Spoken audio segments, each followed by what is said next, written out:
अब ये वाला जो आर्टिकल है नॉर्थ अटलांटिक ट्रीटी ऑर्गेनाइजेशन को लेके, अभी इनका भी मीट हुआ 2026 में, वेन्यू था अंकारा, तुर्की। तो देखो, जब भी कोई कंट्री का मेंशन कर दिया जहां पे ये मीटिंग कंडक्ट करी गई, दैट इज अंकारा, तुर्की, तो तुर्की की आपको एडिशन फैक्चुअली याद रख लेनी है कि किस ईयर में एडिशन हुई थी इन नॉर्थ अटलांटिक ट्रीटी ऑर्गेनाइजेशन। इसके अलावा यूपीएससी 2025 में ऑलरेडी इसके ऊपर सवाल पूछ लिया था कि वो जो 32 मेंबर्स हैं, आउट ऑफ द फॉलोइंग कौन से इसके मेंबर्स नहीं है। तो आपको थोड़े से मेंबर्स भी देखने पड़ेंगे। फैक्चुअल इन्फॉर्मेशन एनालिटिक्स में क्या क्या आएगा, तो दो चीजें हैं। नंबर 1 इश्यूज हैं कि कौन कौन इश्यूज को डिस्कस करा गया। तो अब यूएस एक एक्टिव फाउंडर मेंबर है नॉर्थ अटलांटिक ट्रीटी ऑर्गेनाइजेशन का, तो जितनी भी जियोपॉलिटिकल टेंशन आज के टाइम पे चल रही है वो आपके इजराइल हमास, इजराइल पैलेस्टीन, या फिर मिडल ईस्ट एशिया के अंदर जो कॉन्फ्लिक्ट चल रखा है, ईरान के रिस्पेक्ट में बहुत सारी स्टेटमेंट्स यहाँ पे कंडक्ट करी गई। मतलब ओवरऑल जो आप प्रॉब्लम्स देखते आ रहे हो ना पिछले एक साल की, वो सारी यहाँ पे इश्यूज की फॉर्म में डिस्कस करी गई। यूक्रेन एंड रशिया वाला इशू डेफिनेटली वो भी डिस्कस करा। आउटकम्स में क्या देखोगे कि क्या हम लेके चलेंगे, कि एनालिटिकली क्या चीजें लेके चलेंगे जो इसमें एक्चुअल में आउटकम निकल के आई है। फॉर एग्जांपल, डिफेंस इन्वेस्टमेंट को इंक्रीज करने की बात करी कि जितने भी नॉर्थ अटलांटिक ट्रीटी ऑर्गेनाइजेशन के अंदर मेंबर्स हैं वो अपना थोड़ा सा जीडीपी में से कंट्रीब्यूशन इंक्रीज करें। अभी के लिए अगर देखोगे वो 4% ऑफ जीडीपी है, अगर इन सारे मेंबर्स की बात करें। इसको बोला गया है 4 से लेके जाएं टुवर्ड 5%। तो ये क्या आ गई, आउटकम आ गई कि इसमें बोला है कि आपको खर्चा ज्यादा करना पड़ेगा डिफेंस इन्वेस्टमेंट के ऊपर। नंबर 2 अगर देखें तो यूक्रेन के रिस्पेक्ट में, यूक्रेन को यूएस हमेशा से ही सपोर्ट करते आया है। यूक्रेन ने डिमांड प्लेस करी कि मेरे को भी नेटो का मेंबर बनना है। लास्ट में यूएस भी मुकर गया, उधर वो लड़वा दिए रशिया और यूक्रेन, आज तक लड़े ही जा रहे हैं अभी तक। ठीक है, तो ये जो यूक्रेन है, यूक्रेन ने डिमांड प्लेस करी नेटो में मेंबर बनने की। अभी यूक्रेन को सपोर्ट करने की भी बात करी गई है। तो आउटकम में क्या बोलोगे आप कि जो डिफेंस सप्लाई है, जितना भी एक्सपोर्ट यूएस कर रहा है टुवर्ड यूक्रेन, ये कंटिन्यूड रहेगा। ये आउटकम में आ गया। इश्यूज मतलब प्रॉब्लम्स जो डिस्कस करी गई, आउटकम मतलब जो एक्चुअल वहां पे बोल दिया कि एटलीस्ट ये काम तो हमको करना ही करना है। अब ऐसा जरूरी नहीं होता कि 32 मेंबर्स हैं अगर तो यही पार्टिसिपेट करेंगे। जो दोस्त होते हैं इनके उनको भी बुला लेते हैं। फॉर एग्जाम्पल यूएस, ईरान का इशू यहाँ पे कहीं ना कहीं डिस्कस करा गया, तो कुवैत, बहरीन, जहां पे अभी रिसेंट अटैक्स भी हुए हैं, इनके डेलीगेट्स को भी इस मीट के अंदर बुलाया गया था। तो क्वेश्चन इससे बनता रहता है, आपने इसको ठीक से प्रिपेयर कर लेना है। And North Atlantic Treaty Organization, अभी जब आप इस आर्टिकल को पढ़ लोगे कि ये है क्या चीज, तो आपको पता लगेगा ये सिर्फ मिलिट्री अलायंस नहीं है, ये पॉलिटिकल अलायंस भी है। तो कल को प्री में कोई स्टेटमेंट आती है कि ओनली मिलिट्री अलायंस, तो वो भी गलत होगी। यहाँ पे पॉलिटिकल अलायंस भी आपको दिखेगा। तो स्टार्ट करते हैं। नेटो समिट 2026, वेन्यू था इस बार अंकारा यानी कि तुर्की। 32 नेटो मेंबर्स ने पार्टिसिपेशन करा एंड एक दूसरे को गिफ्ट भी दिए। मतलब किसी ने पिस्टल दे दी, किसी ने गन दे दी, तो वो जस्ट पॉलिटिकल स्टांस आ गया। जैसे कि बोला ये सिर्फ मिलिट्री अलायंस नहीं है, पॉलिटिकल अलायंस भी है। तो उसको आप इग्नोर कर सकते हैं, आपको सिर्फ इंफॉर्मेशन सिलेबस के हिसाब से उठानी है। यूएस की जो लॉन्ग टर्म मिलिट्री कमिटमेंट है टू यूरोप, इसमें अब अनसर्टेनिटी भी दिख रही है। कैसे, तो एक इशू जो मैंने नहीं मेंशन करा वो है ग्रीनलैंड को लेके। ग्रीनलैंड की डिमांड यूएस ने करी थी कि मुझे ग्रीनलैंड वाला पार्ट दे दो आप, डेनमार्क से बोला।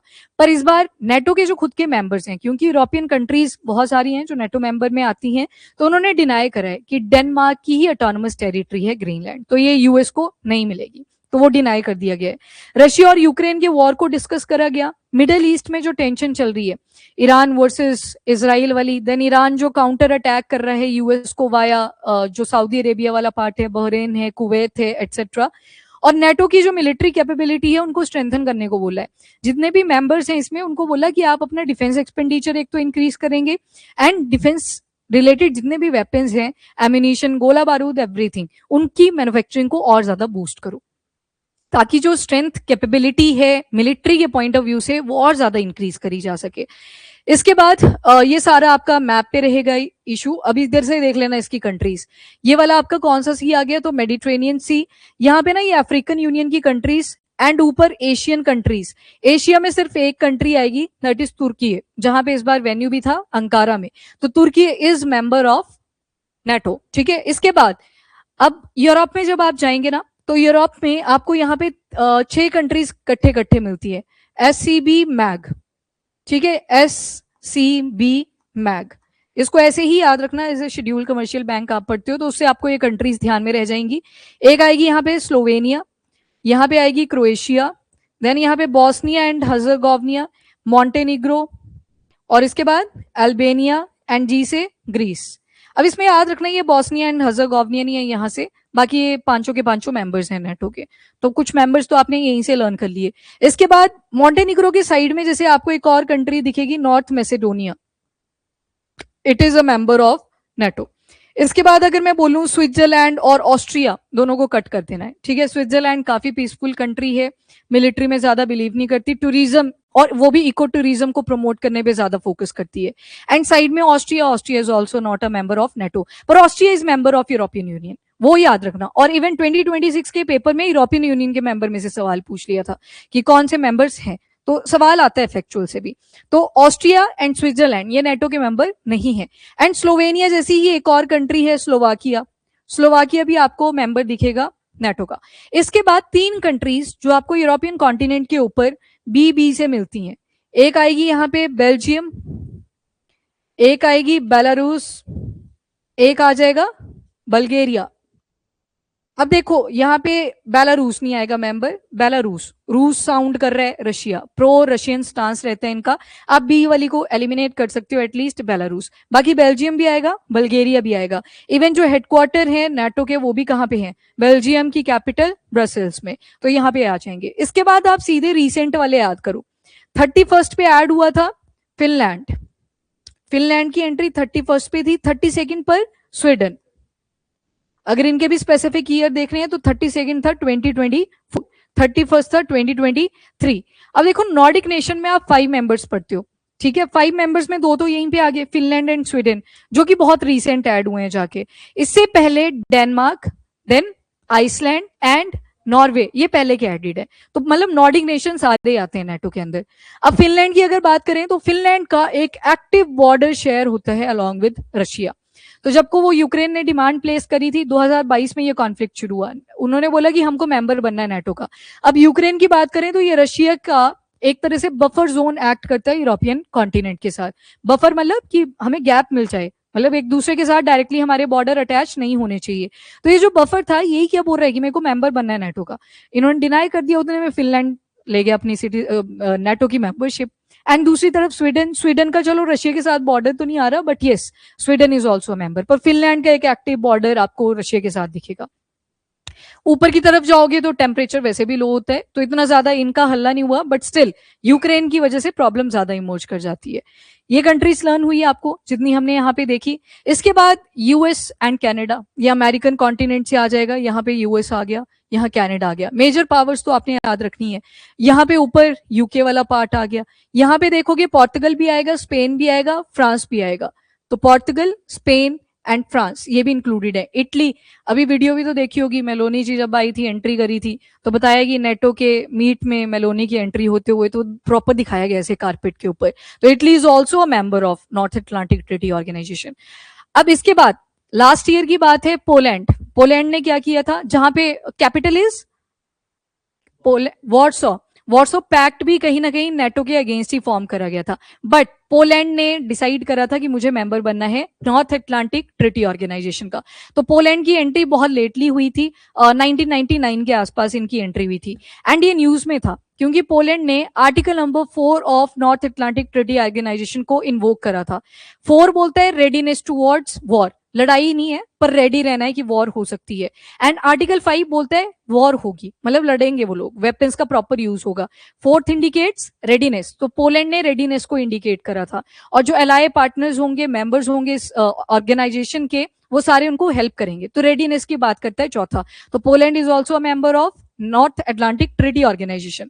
और इसी के साथ आपसे पूछ लिया जाए कि अगर पोस्ट कोल्ड वॉर एरा के बाद कौन सी कंट्रीज ऐड हुई होंगी, और वहीं पे ऑप्शन दिख जाए एल वाला, एस्टोनिया, लातविया, लिथुआनिया, तो ये तो फॉर्म ही 1991 के बाद हो रहे हैं, तो ऑब्वियस सी बात है ये पोस्ट कोल्ड वॉर एरा के बाद इनकी एडिशन हुई नॉर्थ अटलांटिक ट्रीटी ऑर्गेनाइजेशन में। तो कौन कौन आ गया, Estonia, Latvia and Lithuania.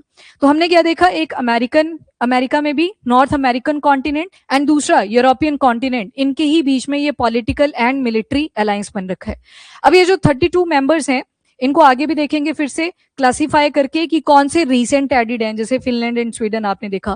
Founding member कौन से थे, तो अब सीधा से दिखेगा आपको कि यूएस आ जाए, यूके आ जाए, तो आपको फाउंडिंग मेंबर्स दिखेंगे। इसके बाद पोस्ट कोल्ड वॉर एरा के बाद किन किन की एंट्री हुई, अर्ली एक्सेशन किन किन के हुए थे, क्योंकि पूरे वर्ल्ड ऑर्डर के अंदर बहुत सारे चेंजेस आ रहे थे आफ्टर वर्ल्ड वॉर 2, तो उसमें ग्रीस आ जाएगा, तुर्की आ जाएगा, इनकी बहुत रिसेंट एंट्रीज हो चुकी हैं नॉर्थ अटलांटिक ट्रीटी ऑर्गेनाइजेशन में। ये फैक्चुअल इन्फो थी, इसलिए मैं इसको थोड़ा तोड़ तोड़ के आपको लर्न करवाऊंगी ताकि आप कंट्रीज को गलत ना करो।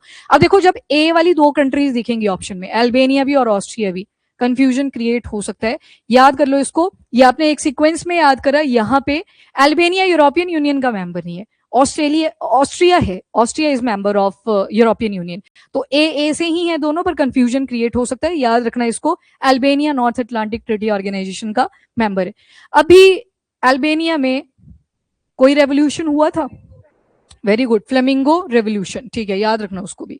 नाउ तुर्की यहाँ पे आ गया, अंकारा। अब तुर्की के आसपास देखोगे वाटर बॉडीज भी बहुत सारी हैं, ऊपर की तरफ आ जाता है ब्लैक सी। ये कौन सा है, थोड़ा सा और जूम, हाँ हाँ, नहीं, अजोब तो ऊपर की तरफ रह गया, यूक्रेन की तरफ, हाँ, मारमरा। और नीचे एशियन सी, डार्डिनेली स्ट्रेट का नाम है, ठीक है। यहाँ पे ब्लैक सी को सी ऑफ मार्मरा के साथ जो स्ट्रेट कनेक्ट करती है that is straight of Bosporus, and नीचे जो स्ट्रेट आएगी जो मार्मरा को कनेक्ट कर रही है एशियन के साथ, उसका नाम है डार्डिनेलिस। ये दोनों ही सवाल पंजाब के पेपर में आ चुके हैं प्री में, ठीक है, तो दोनों स्टेटमेंट ओरिएंटेड थे। तो यहाँ पे भी देख लो दोबारा से, ये ब्लैक सी आ गया, ये सी ऑफ मार्मरा, और यहाँ पे एजियन सी। ये वाली स्ट्रेट इज बॉस्पोरस, ये वाली स्ट्रेट इज डार्डिनेली स्ट्रेट, मतलब नैरो वाटर बॉडी जो दो बड़ी वाटर बॉडीज को आपस में कनेक्ट कर रही है। बाकी ये रशिया और यूक्रेन की स्टोरी जो मैंने आपको बताई, उसके बाद आप देखते हो मल्टीपल ऐसी टेरिटरीज हैं जहां पे रशिया अपना क्लेम करता है कि ये मेरी टेरिटरी है अब, क्योंकि मैंने इनको एनेक्स कर लिया हुआ है। जब ये कॉन्फ्लिक्ट इनके बीच में शुरू हुआ तो अलास्का समिट भी हुआ, जहां पे यूएस से ट्रंप और दूसरे रशिया से पुतिन आते हैं, मिलते हैं, और बात चलती है कि चलो यार सीज फायर कर लेते हैं यहाँ पे। पर पुतिन ने बोला कि वो जो टेरिटरी मैंने एनेक्स कर ली है वहां तक मेरा ही अब कंट्रोल रहेगा, ट्रंप ने बोला नहीं, तो दोनों ने बोला भाई भाई, बस उतना सा अलास्का समिट था। मतलब उसकी हाइप बहुत बनी थी उस टाइम पे कि अलास्का समिट होने जा रहा है, शायद सीज फायर हो जाएगा, और उस टाइम पे ट्रंप भी पीस मैन बने हुए थे कि हर कंट्री में ही मुझे पीस एस्टेब्लिश करवाना है, तो वैसा कुछ हुआ नहीं था, ठीक है। ये टेरिटरीज एज इट इज, और अभी भी आप देखते हो ड्रोन अटैक करे जा रहे हैं एक दूसरे की कंट्रीज में। सो ये सारे मेंबर्स हैं। अब इनको थोड़ा सा हम डिवाइड करके देख लेते हैं। जैसे फाउंडिंग मेंबर, तो जब मतलब 1949 में नॉर्थ अटलांटिक ट्रीटी ऑर्गेनाइजेशन का फॉर्मेशन हुआ, तो उस टाइम पे बेल्जियम, देखो जहां पे हेडक्वार्टर आएंगे ऑब्वियस सी बात है वो शुरू से ही बना हुआ है, ठीक है, तो बेल्जियम आ गया।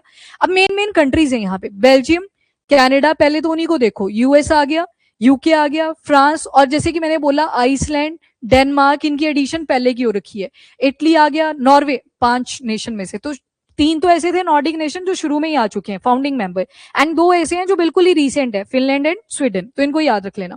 बाकी ये वाले याद कर लो। पोर्टुगल देखा आपने, पोर्टुगल था, स्पेन था, फ्रांस था, all are members of NATO, and इसके अलावा लग्जमबर्ग।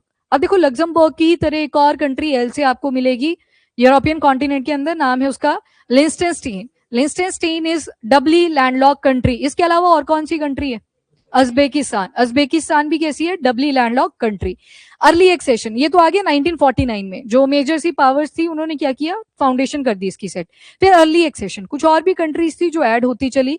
टाइम पीरियड इसमें लंबा है, 1952 से लेके 1982 तक का, पर कंट्रीज ज्यादा ऐड नहीं हुई। ग्रीस आया, ग्रीस वो जो मैग में आपने देखा बिल्कुल बॉटम में था ग्रीस। देन तुर्की है 1952, ये वाला ईयर आपने याद रखना है, ये दोनों की एडिशन 1952 में हुई थी। पर सिंस इस बार जो समिट हुआ है ये कहां पे हुआ, तुर्की में, तो 1952 में इनकी एंट्री हुई थी। Germany 1955 and Spain 1982। Post Cold War addition, यानी कि अब सोवियत यूनियन का डिसइंटीग्रेशन हो चुका है, उसके बाद किन किन कंट्रीज की एडिशन हो रही है, तो ये टाइम पीरियड 1999 से लेके 2004 तक का है। तो इसमें शेकिया आता है, हंगरी आया, पोलैंड, पोलैंड का ईयर इज इंपॉर्टेंट, मैंने रीजन आपको बता दिया। लास्ट ईयर इन्होंने आर्टिकल नंबर 4 को इन्वोक करा था नाटो के, जिसमें क्या बोला जाता है कि हमें वॉर के लिए रेडी रहना पड़ेगा, पर वॉर नहीं हुई थी, ठीक है, वो रेडीनेस थी सिर्फ। इसके बाद बल्गेरिया आ गया, Estonia, Latvia, Lithuania, Romania, Slovakia and Slovenia. दोनों सेम सी साउंड करती हैं कंट्रीज, दोनों ही मेंबर भी हैं, एंड दोनों की addition post Cold War era में ही हुई थी।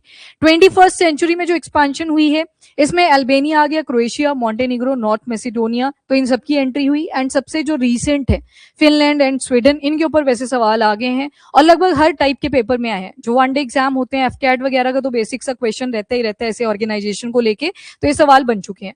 तो ये रीसेंट एंट्रीज थी जो यहाँ पे नेटो में आपको दिखाई देगी। अभी के लिए 32 मेंबर्स हैं जब हम इसको 2026 जुलाई मंथ में देख रहे हैं। अब आते हैं नेटो की तरफ। ये एक मिलिट्री अलायंस है ताकि एक कलेक्टिव डिफेंस सपोर्ट प्रोवाइड किया जा सके जितने भी मेंबर कंट्रीज हैं। 1949 में इसका सेटअप हुआ। कौन सी ट्रीटी थी? तो वॉशिंगटन ट्रीटी। एक कॉन्टिनेंट आपने नॉर्थ अमेरिका का देखा एंड दूसरा यूरोपियन कॉन्टिनेंट देखा जिसमें से आपको मेंबर्स मिलेंगे। एडिशन होती गई, जैसे फिनलैंड की देखी आपने, स्वीडन की देखी, एंड वर्ल्ड का बिगेस्ट सिक्योरिटी अलायंस भी इसे माना जाता है। बाकी इनका जो मेन फोकस रहता है वो पॉलिटिकल एंड मिलिट्री मीन्स के ऊपर होता है कि सिक्योरिटी प्रोवाइड करनी है। एंड जब ह्यूमैनिटेरियन एड्स की बात आती है तो कई बार करते हैं ये सपोर्ट, करते हैं ये लोन्स के थ्रू। ठीक है, लोन्स इतने सारे इन्होंने चला रखे हैं कि हम इसको ह्यूमैनिटी के पर्सपेक्टिव से दे रहे हैं at very low interest rate. अभी आज ही के न्यूज़पेपर में देखना यूएस ने क्या बोला है स्ट्रेट ऑफ हॉर्मुज को लेके, कि मैं सिक्योरिटी के थ्रू आपके कंटेनर को यहां से पास करने दूंगा, पर उसमें लगा दी ना फीस भी कि पैसा भी लगेगा। कितना परसेंटेज बोला है? हाँ, तो उसमें क्या बोला कि आपकी जितनी भी टोटल कॉस्टिंग है उसमें से मैं फी रख लूंगा, पर आपका जो कंटेनर होगा वो सेफली आगे जा सकता है। तो मतलब हेल्प तो कर ही रहे हैं, देखो आपका कंटेनर डिस्ट्रॉय नहीं होगा, पर लिवाई भी लगा दी, पैसा भी लगा दिया। तो यहाँ पे वो कैपिटलिस्ट जो माइंडसेट है वो दिखता ही है आपको। एनीवेज वो सेपरेट टॉपिक है, उसको साइड में रखते हैं। आर्टिकल नंबर 5 ये वॉर की बात कर रहा है कि अगर एक भी मेंबर के ऊपर अटैक हुआ तो सारे मिलके काउंटर उसको बचाएंगे एंड जिसने अटैक करा था उसको पीटेंगे यहाँ पे। तो दैट इज आर्टिकल नंबर 5। आज तक सिर्फ एक ही बार इन्वोक हुआ है। अफगानिस्तान कौन था? यूएस तो था, नाम क्या था उसका जिसके लिए हुआ था? हाँ ठीक है, नाम बताओ। हाँ, इतना पॉपुलर नेम है, एक टाइम पे उसका ही नाम चलता था, तो याद रखो उस नाम को भी। चलो ठीक है, हेडक्वार्टर कहाँ पे? आगे ब्रसेल्स, बेल्जियम में। बाकी ये पॉलिटिकल अलायंस भी है, मिलिट्री अलायंस भी है। पॉलिटिकल तब आ जाएगा जब पॉलिटिकल मीट्स होंगी, वहां पे आपको इंटरेस्ट देखेंगे कि अपनी अपनी कंट्री के इंटरेस्ट आगे प्लेस कर रहे हैं, और ट्रस्ट के ऊपर भी काम करेंगे कि देखो हम कितने अच्छे दोस्त हैं एक दूसरे के। एंड मिलिट्री की जब बात आएगी तो डिस्प्यूट को रिड्रेस करना है, पर अगर वो डिस्प्यूट रिड्रेस नहीं हो रहा है और कोई दूसरी कंट्री है जो कि इसका मेंबर का अलायंस का पार्ट नहीं है, तो उस टाइम पे फिर वॉर भी हो सकती है। तो आर्टिकल नंबर 4 एंड 5 नेटो के आपने ध्यान में रखने होते हैं। अब एक सवाल उठता है बार बार कि क्या इंडिया को नेटो को ज्वाइन करना चाहिए? आंसर देखो, एक फेवर में भी आएगा, एक डिसफेवर में भी आएगा। आप कभी भी डायरेक्टली नो नहीं बोलोगे, जस्टिफाई और आंसर जब भी आया आपने दोनों बताने हैं। अब फेवर में कब बोलते हैं? कि जब तो इनिशियली कोल्ड वॉर एरा का एंड होता है तो उस टाइम पे इंडिया ने बीच वाला रास्ता ही चुना कि ना तो हमें एक पावर ब्लॉक के साथ यानी कि यूएस और उसके अलायंस के साथ जाना है, ना तो दूसरा पावर ब्लॉक जिसमें सोवियत यूनियन हुआ करता था, किसी के साथ नहीं जाना है। हम बीच का एक रास्ता उठा रहे हैं, that is NAM, non aligned movement. Yugoslavia का भी उस टाइम पे ब्रेकडाउन हुआ था, बाद में इन्होंने बोला कि मिडवे पाथ भी एक होना चाहिए। सेकेंड, फिर कुछ इंडिया के अंदर ना टेररिस्ट अटैक्स हो जाते हैं, तो उससे हमें क्या दिखा कि इंडिया डेफिनेटली एक ऐसी जगह पे लोकेटेड है ज्योग्राफिकली जहां से नेबर बहुत ज्यादा फ्रेजाइल कंडीशन बना देते हैं, अटैक्स होते रहते हैं, तो जो इंडिकेट करता है कि शायद नेटो का मेंबर होना चाहिए। पर ये तो आ गया फेवर में, आपने बस बोल दिया कि शायद होना चाहिए, मे वर्ड ऐड कर दिया, पर फिर आप इसको डिनाई भी करोगे। डिनाई कैसे करोगे? कि अगर मेंबर बन भी जाते हैं तो फिर तो हम बोलेंगे खुद को सॉवरिन कंट्री है, फिर सॉवरिन तो नहीं बचे। जो भी वॉर्स में नेटो के मेंबर्स इन्वॉल्व होंगे वहां पे बार बार यूएस को इन्वॉल्व होना पड़ेगा। ये तो वैसी सिचुएशन आ जाएगी जैसे वर्ल्ड वॉर के टाइम पे आप देखते थे कि लड़ ब्रिटिशर रहे थे, बट एडिशन आप देखते थे ट्रूप्स किसके जाया करते थे? From India. तो वो तो दोबारा से पास्ट वाला ही सिचुएशन हमें दिखता हुआ यहाँ पे दिखाई देगा। तो यहाँ पे क्या बोला गया कि अभी नहीं है जरूरत, मतलब ये कहीं ना कहीं स्टेटमेंट को काउंटर कर रहा है। इसके बाद कहीं बोलते हैं कि चाइना को काउंटर करने के लिए। अब पास्ट पर्सपेक्टिव से अगर देखें, जब चाइना भी अटैक कर रहा है इंडिया के ऊपर, तो हो सकता है यस, बट अभी भी इंपॉर्टेंस देखोगे तो किसकी इंक्रीज हो रही है? G2 की, यानी कि यूएस और चाइना आपस में क्लोज आ रहे हैं, और जहां पे यूएस खुद किसका मेंबर है? नेटो का। तो ये तो खुद ही काउंटर हो गया आपस में। तो मतलब यहाँ पे इंडिया को जरूरत नहीं है नॉर्थ अटलांटिक ट्रीटी ऑर्गेनाइजेशन का पार्टिसिपेंट बनने की, तो मतलब आप अगेंस्ट में भी लिख सकते हो। इसके बाद एक और चीज, सॉवरेंटी एंड नैम, ये बहुत इंपॉर्टेंट टर्मिनोलॉजीज हैं जो आप इसको हाईलाइट करोगे। ज्यादा ये क्वेश्चन बनेगा वर्ल्ड वॉर के रिस्पेक्ट, सॉरी वर्ल्ड हिस्ट्री के रिस्पेक्ट में, यानी कि जीएस पेपर 1 में कुछ सवाल आपसे बन सकते हैं। एंड एक और चीज जो आपने यहाँ पे ध्यान रखनी है, ऐसा बिल्कुल भी नहीं है कि इंडिया इनके साथ कोऑपरेट नहीं कर रहा। बहुत सारी डिफेंस एक्सरसाइजेज हैं जो हम नेटो के मेंबर्स के साथ कंडक्ट करते हैं। एग्जाम्पल यूएस है, यूके है, पैसिफिक रीच एक्सरसाइज आपने देखी थी। बाकी सब कुछ छोड़ो, मिलान एक्सरसाइज सबसे इंपॉर्टेंट। मिलन या मिलान एक्सरसाइज जिसे आप बोलते हो, तो मिलान एक्सरसाइज में तो सारे ही आते हैं, इधर से नॉर्थ अटलांटिक ट्रीटी ऑर्गेनाइजेशन के जो मेंबर्स हैं उनमें से भी काफी सारी कंट्रीज पार्टिसिपेट करती हैं। एग्जाम्पल यूएस भी आता है, यूके भी आता है, जिनके साथ लड़ाइयां चल रखी हैं। रशिया भी पार्टिसिपेट करता है, ईरान भी पार्टिसिपेट करता है। तो ऑलरेडी इंडिया कोऑपरेट कर रहा है बहुत सारी डिफेंस एक्सरसाइजेस के थ्रू, जो ऑलरेडी नेटो के अलायंस के मेंबर्स हैं। तो ये क्या इंडिकेट कर रहा है कि मिलिट्री अलायंस की हमें जरूरत नहीं है, कि हमें यस करने की जरूरत नहीं है कि हमें भी इस मिलिट्री अलायंस का मेंबर बनना है, बट यस हम ऑलरेडी कोऑपरेट कर रहे हैं डिफेंस के पर्सपेक्टिव से, जहां पे आप डिफरेंट एक्सरसाइजेस के एग्जाम्पल एड ऑन कर सकते हो। इसके बाद अब आते हैं मेजर आउटकम्स, जो इस बार 26 के एक तरह से यस, क्योंकि आपको अपने ट्रूप्स अब भेजने पड़ेंगे, यस इसको सपोर्ट करने के लिए आप यूनाइटेड नेशन पीस कीपिंग का एग्जाम्पल ऐड कर सकते हो कि ह्यूमैनिटेरियन पर्पज से इंडिया पार्टिसिपेट करता है। बिल्कुल चला रहा है। यूएस ही सबसे ज्यादा डोमिनेंट रोल प्ले कर रहा है।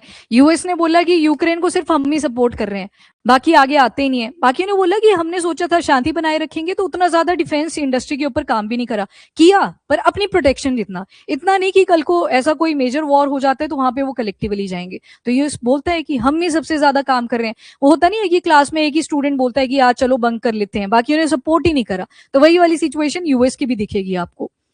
अब आते हैं मेजर आउटकम्स, जो इस बार 2026 के समिट में बातें करी गई। अब कुछ तो लिखना पड़ेगा ना आपको, है वही जो आप तब से पढ़ते आ रहे हो, एक साल जो पुराने वाले होंगे, एक साल से जो आप पढ़ रहे हो, वही सारी आउटकम इसमें भी निकल के आई।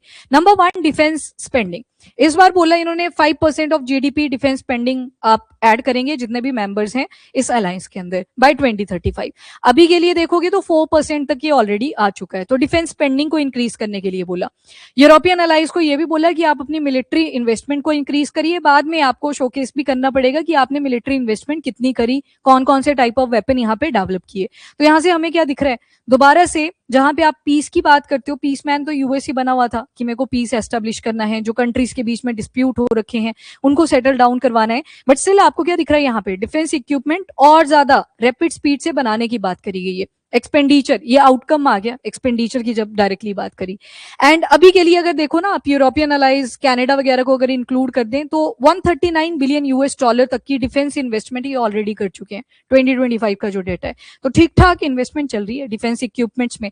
तो ये क्यों ही चाहेंगे कि वॉर्स रुके, अगर वॉर्स रुक गई तो इन डिफेंस इक्विपमेंट्स का क्या काम बच जाएगा। बट एनीवेज ये एक मेजर आउटकम है जहां पे डिफेंस एक्सपेंडिचर पे फोकस करा।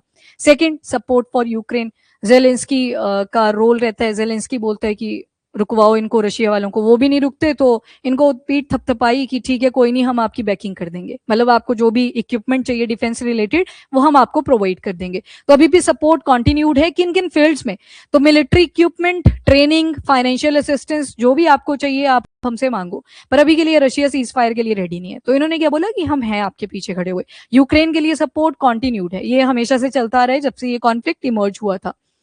Next is expanding defence production. यहां पे देख लो tens of billions of dollars, इतना एग्रीमेंट यहाँ पे साइन हो चुके हैं डिफेंस रिलेटेड, मतलब जो वेपन्स वगैरह हैं उनको हमने डेवलप करना है। इसके बाद नेक्स्ट स्टॉक पाइल भी रखना है, वो भी फोकस करा हुआ है। मिलिट्री इनोवेशन पे भी काम करो, क्योंकि आज के टाइम पे एसिमेट्रिक वॉरफेयर हो चुका है। आपने बड़े बड़े एयर डिफेंस सिस्टम बनाए पर आज ड्रोन्स बहुत एक्टिवली पार्टिसिपेट कर रहे हैं, तो ड्रोन्स के ऊपर भी काम चल रहे हैं। तुर्की भी ड्रोन्स के ऊपर एक्टिवली काम कर रहे हैं।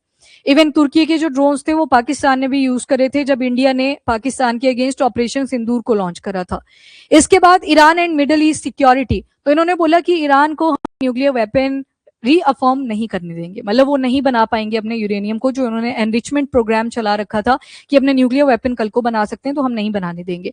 एंड दूसरा, स्ट्रेट ऑफ हॉर्मूज के लिए बोला कि नेविगेशन जो है वो सभी के लिए फेयर तरीके से ओपन होनी चाहिए, जिसके ऊपर किसने ब्लॉकेड लगा रखी थी, ईरान ने। तो यहाँ पे आगे कहीं ना कहीं प्रो स्टांस ले रहे हैं पूरे वर्ल्ड के लिए कि हाँ नेविगेशन सबके लिए ओपन होनी चाहिए। अगला आता है ग्रीनलैंड का इशू। सब कुछ हुआ, यूएस वहां पे ट्रंप को याद आ गई कि ग्रीनलैंड मांग लेता हूँ फटाफट से। तो जैसे इन्होंने ग्रीनलैंड वाली बात छेड़ी, वैसे यूरोपियन कंट्रीज एकजुट हो जाती हैं, यूनिटी शो करती हैं कि नहीं ये जो ग्रीनलैंड है ये ऑटोनमस पार्ट आएगा किसका, डेनमार्क का। तो डेनमार्क ने तो डिनाई करा, प्लस जो यूरोपियन कंट्रीज हैं उन्होंने भी डिनाई करा कि ये तो आप इनकी सॉवरेनिटी ऑटोनॉमिटी के ऊपर क्वेश्चन मार्क उठा रहे हो कि ग्रीनलैंड आपको चाहिए। एंड ग्रीनलैंड का रिलेवेंस 3-4 पॉइंट ऑफ व्यू से आप देखेंगे। एक तो आर्कटिक ओशन के पास में है, आर्कटिक रीजन में आज के टाइम पे बर्फ मेल्ट कर रही है एंड उसकी वजह से नए नेविगेशनल रूट आ रहे हैं, तो सारी कंट्रीज को इंटरेस्ट बन रहा है। वो याद होगा चाइना ने कौन सा रूट बोला था, पोलर सिल्क रूट। पहले सिल्क रूट था, जिसके थ्रू वो अपना एक्सपांशन कर रहे थे। आज के टाइम पे पोलर सिल्क रूट का भी मेंशन करा है, क्योंकि रशिया के थ्रू वो इजीली यहाँ पे पहुंच सकते हैं। एंड रशिया और चाइना, इनका जो बॉन्ड है बायलेटरली अगर देखें वो काफी अच्छा भी है। सेकेंड, ग्रीनलैंड का कोस्टल एरिया जितना भी है, यहाँ पे आपको डिफरेंट टाइप ऑफ मिनरल्स मिलेंगे। वो क्रिटिकल रेयर अर्थ एलिमेंट्स या स्ट्रेटेजिक मिनरल, जो मर्जी आप कह लो, हर टाइप ऑफ मिनरल यहाँ पे अवेलेबल है, जो कि आज की इमर्जिंग टेक्नोलॉजी के लिए बहुत इंपॉर्टेंट है। एंड पीछे के अगर आउटकम्स उठाएं तो इन्होंने बोला ना यहाँ पे कि हमें इनोवेशन भी करनी है, मिलिट्री के जितने भी हमारे पास एसेट्स होंगे उसमें इनोवेशन भी करनी है। तो ये सारी इसमें आउटकम निकले। नाउ तुर्की, जहां पे इस बार वेन्यू था अंकारा में, तो उनका क्या प्रायोरिटाइज वाला मुद्दा रहा, तो इन्होंने बोला कि हमारे जितने भी सरफेस टू एयर वाले मीडियम रेंज के एसेट्स हैं, मिसाइल्स हैं, उनके ऊपर हम काम कर रहे हैं। इनकी फुल फॉर्म नहीं याद करनी होती, क्योंकि ये इन्होंने टर्किश या फिर फ्रेंच लैंग्वेज में लिखे होते हैं। तो SAMP/T, ये surface to air, medium range या लैंड बेस्ड एसेट्स की ही बात कर रहे हैं, मिसाइल्स की ही बात कर रहे हैं कि मिसाइल डेवलपमेंट के ऊपर फोकस करेंगे, प्लस अनमैन्ड एरियल व्हीकल्स पे फोकस करेंगे। यूएस ने इनके ऊपर सैंक्शन भी लगाए थे तुर्की के ऊपर, तो ये भी बोला यार हटा दो, अब हो गया बहुत। क्यों? क्योंकि रशिया से खरीदा था इन्होंने S-400 एयर डिफेंस सिस्टम, और S-400 एयर डिफेंस सिस्टम जो है रशिया का, वो आज के टाइम पे बहुत ज्यादा एडवांस माना जाता है in the field of ADS, यानी कि एयर डिफेंस सिस्टम्स। तो यूएस ने इनके ऊपर सैंक्शन भी इंपोज करे थे, और इनको F-35 फाइटर जेट प्रोग्राम से भी बाहर निकाला था। तो ये तो इन्होंने रखा कि देखो कितना बड़ा समिट हमने कंडक्ट करवा दिया, तो अब ये सारी चीजें भी हम पर से हटा दी जाए और हमें दोबारा से F-35 प्रोग्राम जो चल रखा था उसमें री एंटर करवा दिया जाए। इस पे अपडेट्स आ जाएंगी। बाकी ये लीडर्स के नाम है, कौन कौन पार्टिसिपेंट थे, जो कि याद करना जरूरी नहीं है, क्योंकि 32 के 32 मेंबर्स आए थे, तो आप मेन जो भी उनके प्रेसिडेंट या प्राइम मिनिस्टर हैं उनके नाम देख सकते हो।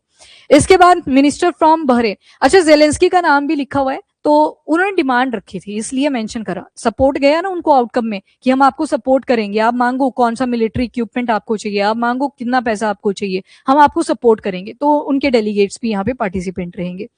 ये वो कंट्रीज आ गई ऊपर वाली। अगर देखें तो मिडिल ईस्ट एशिया में जो कॉन्फ्लिक्ट इमर्ज हुआ है, ये मेंबर्स तो नहीं है नॉर्थ अटलांटिक ट्रीटी ऑर्गेनाइजेशन के, पर बिकॉज डिस्प्यूट हो रखा था ईरान के साथ, स्ट्रेट ऑफ हॉर्मुज में ब्लॉकेड वाली प्रॉब्लम इमर्ज हुई, जिसकी वजह से इनको भी पार्टिसिपेट यहाँ पे करवाया। देन जापान आ गया, ऑस्ट्रेलिया है, न्यूजीलैंड, साउथ कोरिया, ये भी पार्टिसिपेंट्स थे। अब मैटर क्या करते हैं, मैटर यहाँ पे ओवरऑल अगर कॉन्टेक्स्ट निकाल के देखें, डेमोक्रेसीज की भी ये बात नहीं करते, ह्यूमैनिटी की भी बात नहीं करते, जो ओवरऑल आपको दिखा वो डिफेंस एक्सपेंडिचर पे ही फोकस था कि अपना जो मिलिटरी इनोवेशन है उसके ऊपर फोकस किया जाए। तो ओवरऑल आप यही बोलोगे एट द एंड, अगर एनालिटिकल पार्ट भी इसका देखो कि हम कितने जल्दी स्विच कर सकते हैं from one technology to another, तो इनोवेशन पे सबसे ज्यादा फोकस करने की इन्होंने बात करी है। मतलब वो जो सस्टेनेबल डेवलपमेंट गोल्स हैं उसमें भी गोल नंबर 9 है इंडस्ट्री, इंफ्रास्ट्रक्चर एंड इनोवेशन। वैसे ये तो ह्यूमैनिटी के पर्सपेक्टिव से बने थे, यहाँ पे भी इनोवेशन इंश्योर हो रहा है, पर किस लेवल पे, डिफेंस लेवल पे। तो ओवरऑल यही इसके क्रक्स है कि डिफेंस स्पेंडिंग ये इंक्रीज कर रहे हैं एक्टिवली। तो इंटेंशन बिहाइंड द, वो जो बोलते हैं ना बिहाइंड द सीन क्या चल रहा है, तो वही है, ये नहीं चाहते ये वॉर्स रुके। अगर वॉर्स रुक गई तो इनकी जो मार्केट है वो भी कहीं ना कहीं ड्रॉप करेगी। तो ये नेटो बिल्कुल आपका स्टैटिक वाला पार्ट था, इसको आप IR के अंदर, ऑर्गेनाइजेशन के अंदर भी पढ़ते हो। एक बार ये आपका जब वर्ल्ड हिस्ट्री आता है तो उसमें भी इसका मेंशन होता है, तो दो जगह पे स्टैटिक पार्ट में इसको आप कवर करते हैं। तो आपने पूरा पढ़ लिया, ठीक है।